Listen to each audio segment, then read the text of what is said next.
guys able to do well to kind of have success in that? Well, I thought we played physical. It was a physical ball game. You know, the one Randolph, you know, forced down in the red zone there, he really put his pads on him, ran his feet, didn't slow down, really separated the receiver from the ball. And then the one that Swafford forced was just an intelligent play, what we call start the mower. He found the tip of the football, gave it one good swift yank, and got the ball out. You know, so those two were really exceptional.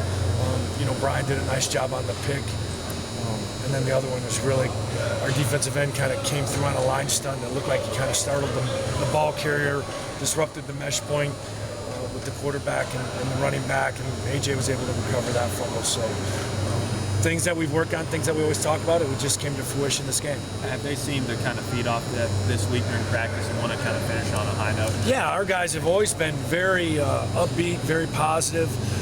They faced a lot of adversity, especially our seniors over their time here at Tennessee, and we want to send them out on a winning note.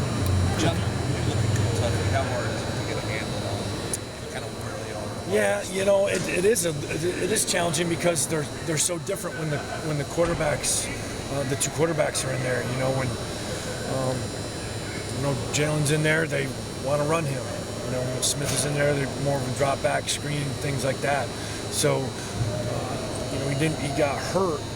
Jalen got hurt in the Georgia game and didn't return.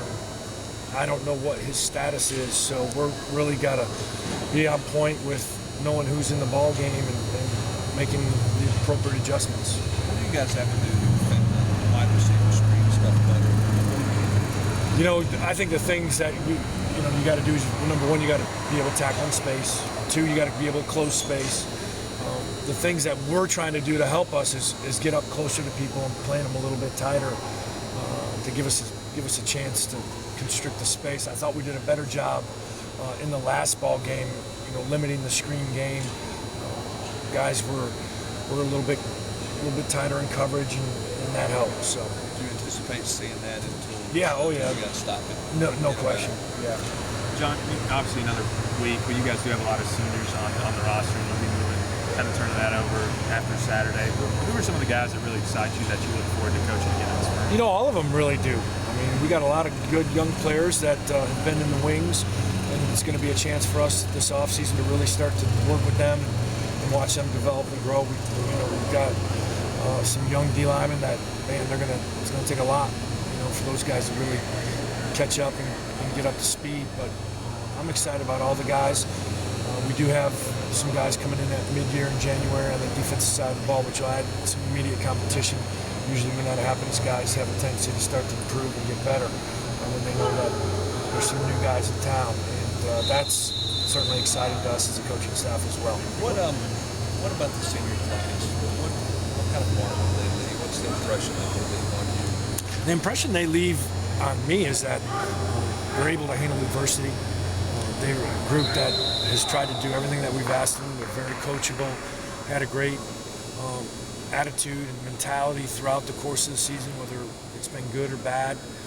And the thing that I think these guys are going to be remembered for is that they were the brick that changed the culture, and that's really going to be their legacy. They're the group that bought into what it is we were asking them to do on a day-to-day basis.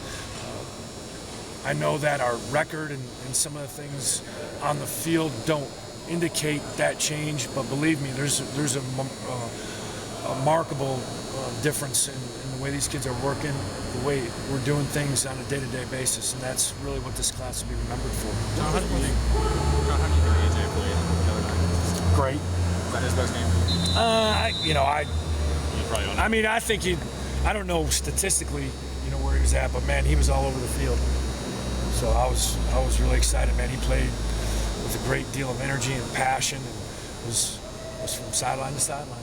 Can you live with some of the kicking and the ball spinning? I know you got a flag on one of them, but it seems like the ball, the ball spinning and things. We've addressed that. We don't anticipate any more issues with that. So I was glad to see him having some fun and playing with some energy and some passion. We just got to know that those things aren't acceptable. You mentioned it. You didn't know if it was his best game in terms of stats, but in terms of his energy, was that the best game of him? Yeah, I mean, he's had energy all year. but certainly he was around the ball a lot, so I was excited about that. What would it mean for the program's momentum just to end with a win rather than ending on a losing streak? Oh, I think it's great. Anytime you can end on a win, it propels you into the off season, gives you some energy when they come back from the holidays, and something to build on. That's for sure. How much of a difference maybe could it be for the defense next year to make sure AJ does come back again? Obviously, he's one of those juniors who could have a decision to make after the season. Yeah, no question. He does have a decision. I think that's pretty obvious. It would be a tremendous impact to our program, and I think a great benefit to him personally if he really takes a minute to step back and look at it. And those conversations will take place after the Kentucky game.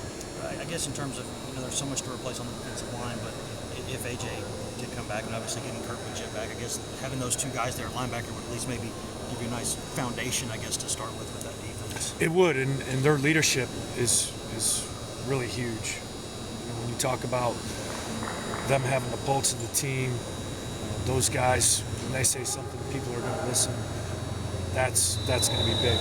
Moving forward, how much of a priority is going to be to kind of upgrade the pass rush? And then a huge priority. That is the major priority.